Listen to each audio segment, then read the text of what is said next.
ინდოეთის მეფე და მისი ვეზირები. ინდოეთის მეფეს 5 ვეზირი ჰყავდა. მათგან ყველაზე მეტად უფროსი ვეზირი უყვარდა. დანარჩენ 4-ს შურდა უფროსი ვეზირის და მტრად გადაეკიდნენ. ერთხელ თქვეს: მეფე მუდამ უფროსი ვეზირის რჩევას უსმენს. ჩვენ კი არაფერს გვეკითხება. რა ვქნათ, რამე უნდა მოვიმოქმედოთო. მოიფიქრეს და ერთ დღეს ამ 4-თაგან მეფეს ეწვია. მივიდა და მოახსენა: მეფეო, წუხელ მამა თქვენი, ინდოეთის მპყრობელი მესიზმრა.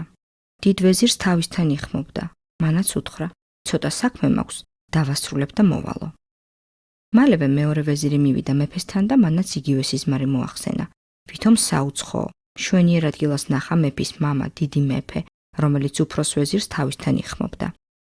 ცოტა დრო გავიდა და ახლა მესამე და მეოთხე მათ შეთქმულებისამებრ იგივე სიზმარი უამბეს მეფეს. დიდ ვეზირს იხმობდა მამა თქვენიო. მეფე ვერ მიუხვდა ვეზირებს ვერაგობას და უკვირდა. მარტო ერთს რომ ეთქვა არ დავიჯერებდი, მაგრამ რადგან 4-ვეს ერთი და იგივე სიზმარით დაესიზმრა, ესე იგი ნამდვილად ასეა, ფიქრობდა მეფე. იხმო თავისი უფროსი ვეზირი, ყოველივე უამბო. ვეზირის ისეთი ჭკვიანი იყო, მაშინვე მიხვდა, რომ ეს მისი ამხანაგი ვეზირების მზაკვრობა იყო, მაგრამ რომ ეთქვა, უარესი იქნებოდა, მეფეს მაინც ვერ დააჯერებდა.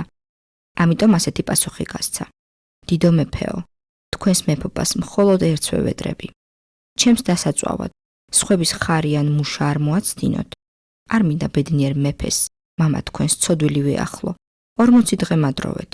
შეშას მოვიმარაგებ, სხვა ნივთებს გავამზადებ, ცოლშულს დავემშვიდობები. ამის შემდეგ კი სიხარულით წავალ მამა თქვენთან სანახავადო. აცადეს მართლაც 40 დღე. უფროსმა ვეზირმა კი ეს ამბავი 4 ერთგულ მონას გაანდო. მოიყვანეს 2 მიწის მთხრელი და ვეზირის სახლიდან მოედნამდე დიდი გვირაბი გათხარეს. მოედანზე კი გვირაბი ამოხრიტეს, ნახრეთზე შეშამერე გორად დაალაგეს, ისე რომ შუაგული ცარიელი დატოვეს.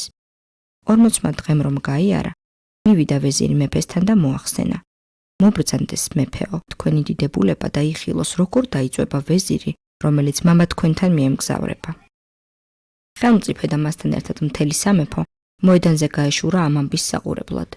ავიდა ვეზირი მართლაც შეშის გროვაზე, შემოაყარეს გარშემო ფიჩხი, ნავთიც მოასხეს და ცეცხლი წაუკიდეს. დადგა დიდი კვამლი, ვეზირის საგანგებოდ გაკეთებულ ხროლში ჩაწვრა, გვირაბი სწრაფად გაიარა და თავის სახლს მიადგა.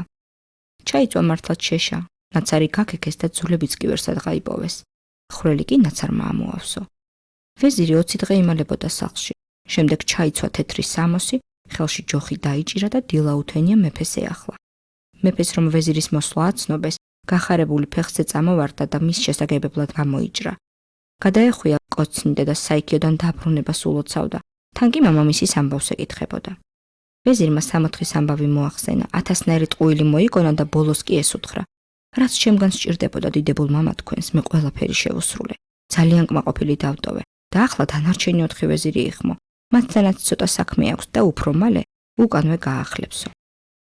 სამეფოში სიზმარს დაუჯერეს და ცხადად მოსულს ვინ არ დაუჯერებდა. მოიყვანეს ვეზირები და მეფემ ახლა მათ უბრძანა მამამისთან წასვლა. გვირაბის და ხვრელის ამბავი ვეზირებმა არ იცოდნენ. ჩაყარეს ცეცხლში ვეზირები და დაიწვნენ. ასე რომ თავიანთი მზაკვრობის გამო სამაგიერო თავადვე მიეზღოთ.